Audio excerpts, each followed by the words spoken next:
Dans le magazine du 20h, on s'intéresse ce soir au business du sexe, une industrie toujours florissante, mais en pleine transformation, vous allez le voir. Première étape à Pigalle, depuis toujours considéré comme le quartier chaud de la capitale. Depuis quelques années, Pigalle s'est assagi sans complètement renier son passé sulfureux. Reportage Anthony Joly, Mathieu Régnier et Vincent Bouffartigue. Reconnaissable au premier coup d'œil. Des enseignes aguicheuses, une enfilade de sex shops et bien sûr, le Moulin Rouge. Pigalle, passage obligé pour les touristes étrangers, presque aussi incontournable que la Tour Eiffel. C'est iconique, c'est très français. Vous ne verriez ça nulle part ailleurs.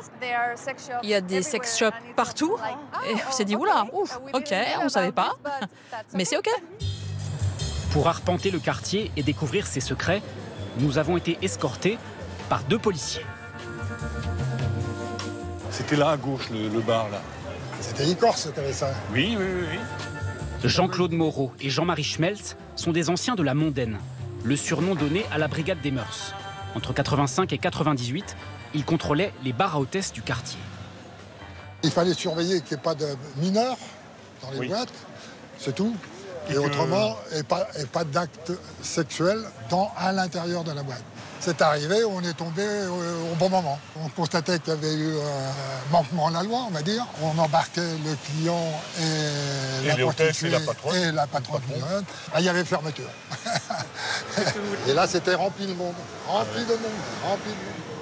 Nightclubber, rôdeur ou noceur, qu'importe ici la nuit, tous les chats sont gris. Des décennies de débauche, où dès les années 30 se mêlent les bourgeois, les prostituées, les danseuses et les truands. La police municipale intervient. Pigalle, théâtre nocturne où l'on venait braver l'interdit. Pigalle vit la nuit, monsieur. Ah oui, c'est un quartier chaud. Symbole du sexe et de la luxure, l'histoire mouvementée de Pigalle continue encore aujourd'hui à faire recette. Qui en délimite.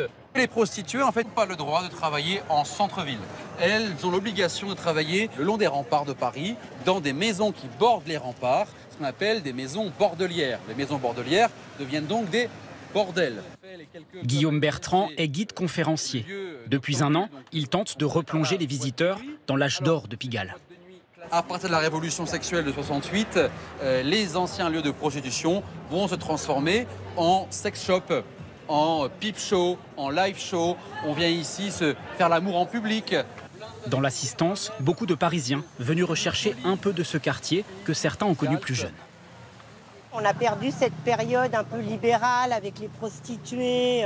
On a encore quelques sex shops, mais c'est plus le quartier chaud comme il a pu l'être à une époque. Ce quartier, il avait une âme, il a une histoire, et c'est dommage d'en perdre des petits morceaux petit à petit. Car l'image sulfureuse du quartier est aujourd'hui un peu datée. De nombreux sex shops, concurrencés par le porno sur Internet, par les boutiques en ligne, sont contraints de baisser le rideau. Celui-ci a par exemple été remplacé par une célèbre chaîne de café. Même chose pour les bars à hôtesses, qui se comptent désormais sur les doigts de la main. Mais certains lieux historiques se réinventent en conservant les codes de Pigalle. Ouvert en 1934, ce bar à hôtesses a été racheté en 2012 par ce Californien.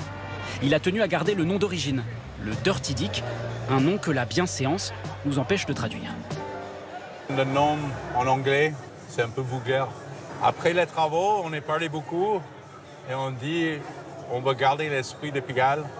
Et pourquoi on va changer l'histoire de Pigalle? L'établissement est aujourd'hui un bar à cocktail classique, même si les murs semblent nous renvoyer à l'ancienne époque. Aux alentours, des dizaines d'autres bars et restaurants se sont installés ces dernières années. Pigalle est aujourd'hui un quartier moins chaud, mais branché. C'est très vivant, on pourrait penser que ça craint, mais ça ne craint pas du tout parce qu'il y a tout le temps du monde et beaucoup de jeunes et beaucoup de familles. Je pense que la réputation du quartier a été bonifiée, oui. Plus dynamique et séduisant pour certains, trop lisse et aseptisé pour d'autres, le nouveau visage de Pigalle. Pigalle s'est assagi, mais pas forcément les Françaises et les Français. Moins de rapports sexuels, mais plus de satisfaction et une plus grande diversité des pratiques. C'est ce que révélait un récent rapport de l'INSERM. Alors le business s'adapte, un nouveau marché a émergé, celui des Love Rooms, une offre d'hébergement à destination des couples qui cartonne, vous allez le voir. Margot Delaunay, Anna Strobel. Dans une maison en apparence classique, ce couple va vivre une expérience atypique. Ouais, c'est magnifique. Le temps d'une nuit, ils ont loué une Love Room, un duplex de plus de 100 mètres carrés, dédié à leurs envies. Ici, lumière tamisée, hammam ou encore jacuzzi. Elle est bonne là. Et ben, ça donne envie quand même. Voilà. Une panoplie d'accessoires est aussi à leur disposition. Ensemble depuis 2 ans, ils s'offrent régulièrement ce type de prestations. Pour celle-ci, ils ont déboursé près de 300 €.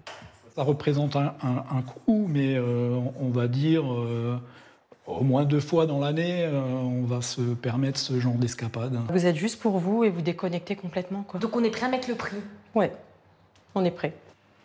Des clients qui cherchent à pimenter leur relation. Dans ce village alsacien de 3000 habitants, c'est ce qui a incité Laura Mathieu et son conjoint d'ouvrir une Love Room il y a 1 mois et demi. On va préparer le mot d'accueil. Une prestation haut de gamme où chaque détail a été pensé pour raviver la flamme. Comme ici, avec cette piscine creusée dans le sous-sol, 300 000 € investis pour équiper cet appartement sur 3 niveaux. Et voilà, ici on arrive au dernier étage du loft de 140 mètres carrés. C'est la pièce dédiée au plaisir avec des accessoires spécifiques comme la balançoire par exemple. Depuis l'ouverture, l'endroit est loué quasiment tous les soirs, 3 fois plus cher qu'un logement classique. On est sur 350 € la nuit, 400, 450 le week-end. Alors que le secteur, d'habitude, c'est des chambres plutôt... Aux alentours d'une centaine d'euros. Depuis 5 ans, la demande de ce type de logement ne cesse d'augmenter sur les plateformes. Un concept importé du Japon qui se développe partout en France. Ces locations sont-elles devenues un Eldorado pour les investisseurs immobiliers? Kevin Kirchhoff en est convaincu. Il a rénové 30 appartements pour en faire des Love Rooms. C'est juste ici. Il y en a actuellement 4 là-dedans. Et 100 mètres plus loin, il y en aura encore un autre. Donc vous avez vraiment des Love Rooms un peu partout dans la ville? C'est ça, un petit peu partout. Son concept est simple. Des logements à thème dans lesquels il a ajouté une baignoire balnéo. Suffisant selon lui pour être référencé comme une Love Room et enregistrer de nombreuses réservations comme ici en juin. On voit que quasiment tout est rempli, si ce n'est pas tout. On a une seule réservation qui n'a pas été effectuée juste ici en blanc. Au niveau du taux d'occupation, on est actuellement sur du 90% à peu près. Cet entrepreneur affirme réaliser 20 000 € de bénéfices par mois. Mais depuis 1 an, ses tarifs ont baissé de 10% par nuit pour faire face à la concurrence. Car dans certains territoires, le marché de la Love Room commence à saturer. Et quand on parle business du sexe, il y a aussi, évidemment, la face plus sombre. En 2025, elle se déploie essentiellement sur les réseaux sociaux. En témoigne le succès d'influenceurs qui construisent leur image et leur fortune sur l'hypersexualisation des femmes. Le plus connu, Adrien Laurent, suivi par plus d'1,5 million d'abonnés sur TikTok. Son compte a été récemment suspendu, ce qui ne l'empêche pas de faire la tournée des discothèques. Saada Souban, Ziden Berkous et Eloane Martin. Une arrivée de rockstar. Ce soir-là, comme chaque week-end, un homme attire la foule. Adrien Laurent, influenceur et acteur pornographique. Je suis venu à Saint-Maur, putain de merde. Je suis venu vous voir. Le public est majoritairement jeune et masculin, attiré par Adrien Laurent, mais surtout par ses 2 danseuses. Ici, les termes sont crus. J'ai ramené les 2 grosses pupus les plus excitées de France. Ce langage sulfureux, c'est la marque de fabrique d'Adrien Laurent. L'homme de 31 ans s'est fait connaître dans la télé-réalité. Il bascule sur les réseaux sociaux, puis dans l'industrie pornographique. Sur TikTok, il met en scène des femmes, souvent peu vêtues. Ouais, j'aime bien. Toujours à son service. Ça vous plaît, madame l'assistante? Oui, beaucoup, monsieur Laurent. Bah, moi aussi. Alors continuez, madame. Sa notoriété explose. 1 800 000 abonnés sur TikTok. Le sexe, c'est son fonds de commerce. J'adore le sexe. En boîte de nuit, Adrien Laurent harangue la foule, qui qui filme la soirée en direct sur les réseaux sociaux. Le public peut même participer au spectacle. Tu t'appelles comment? Steven, tu as quel âge? 21. Elles sont à toi pendant 2-3 minutes, tu fais ce que tu veux. Compenser les spectateurs de la soirée. Certains admirent l'acteur pornographique, comme ce jeune homme de 18 ans, rencontré sur le parking.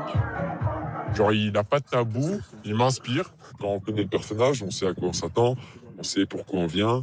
Après, dans tout le respect des femmes, les femmes elles sont respectées. Pas vraiment l'avis de ces jeunes femmes que nous avons interrogées. Ça m'a choqué de voir dans quel état les filles se sont mises pour aller. Il y a tous les hommes qui sont rassemblés à regarder ça et franchement on aurait dit des animaux. C'était dégoûtant en fait, juste ils étaient là, on aurait dit qu'ils étaient affamés. Pour 1h30 de présence, l'influenceur est payé 10 000 €. La discothèque a fait 850 entrées, le double d'un samedi soir classique. Nous avons montré ces images à Aurore Berger. Merci de me recevoir. En mai dernier, la ministre à l'égalité entre les femmes et les hommes a fait supprimer le compte d'Adrien Laurent sur TikTok. Selon elle, l'influenceur et ses soirées créent un terreau favorable au sexisme, voire pire.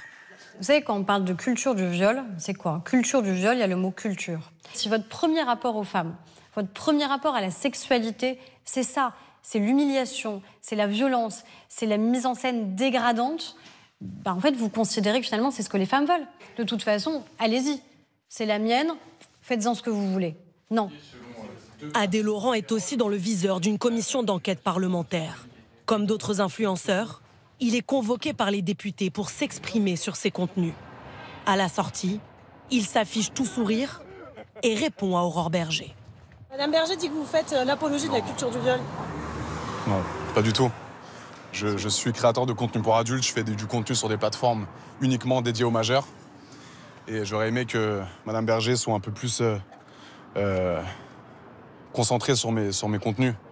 Parce que ce que je propose, il n'y a rien d'illégal. Son avocat, lui, estime que c'est aux parents de contrôler les contenus visionnés par leurs enfants. Adrien Laurent, il n'est pas parent d'élèves, il n'est pas éducateur spécialisé dans la petite enfance. Il semble impensable de surresponsabiliser Adé Laurent et de venir déresponsabiliser les vraies personnes qui ont la charge de l'éducation de ces mineurs. Dans les prochains mois, un âge minimum de 15 ans pourrait être fixé pour toute inscription sur un réseau social. Les plateformes contrevenantes s'exposeraient à une amende pouvant s'élever à 6% de leur chiffre d'affaires annuel. Et l'économie du sexe en ligne, c'est aussi l'explosion de la prostitution. Il n'a jamais été aussi facile de vendre son corps. Il suffit aujourd'hui d'un téléphone et d'une connexion. Un phénomène planétaire qui peut donner lieu aux pires dérives. Comme vous allez le voir dans ce reportage, attention, certaines images sont difficiles. Lucie Berbet, Guil Ramos et Germain Ballet. Il faut que j'aille me préparer.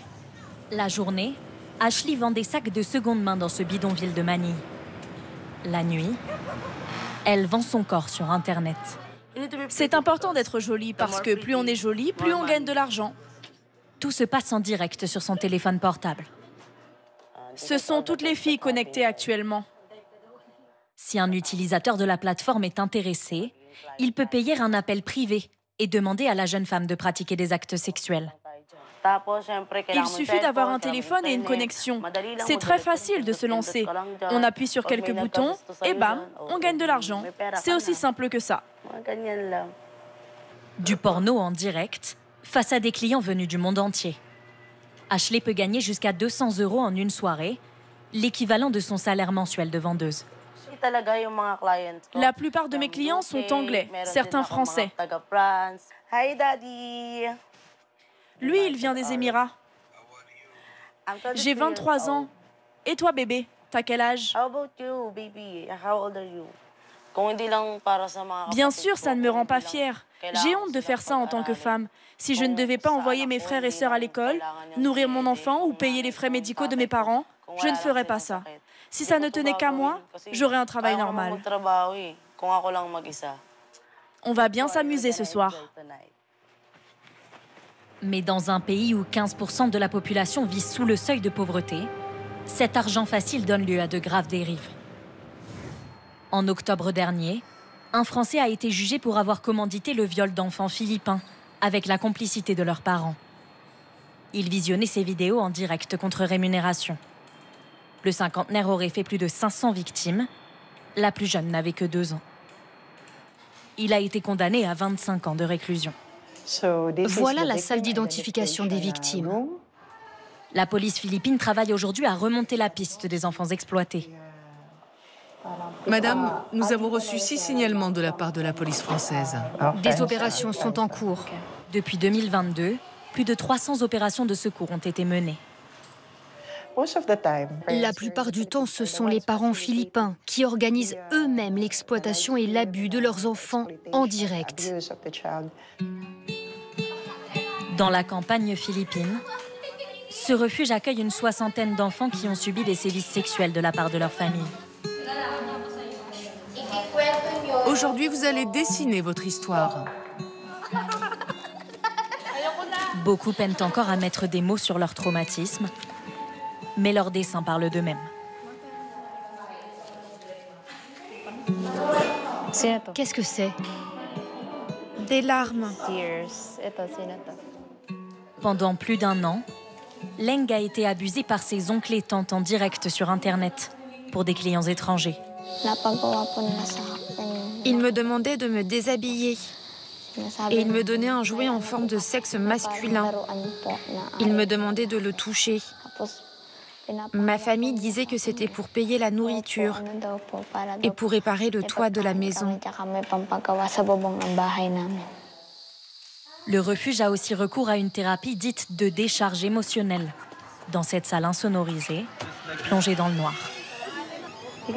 Fermez les yeux. C'est l'occasion de pleurer, de crier, de dire tout ce que vous ressentez.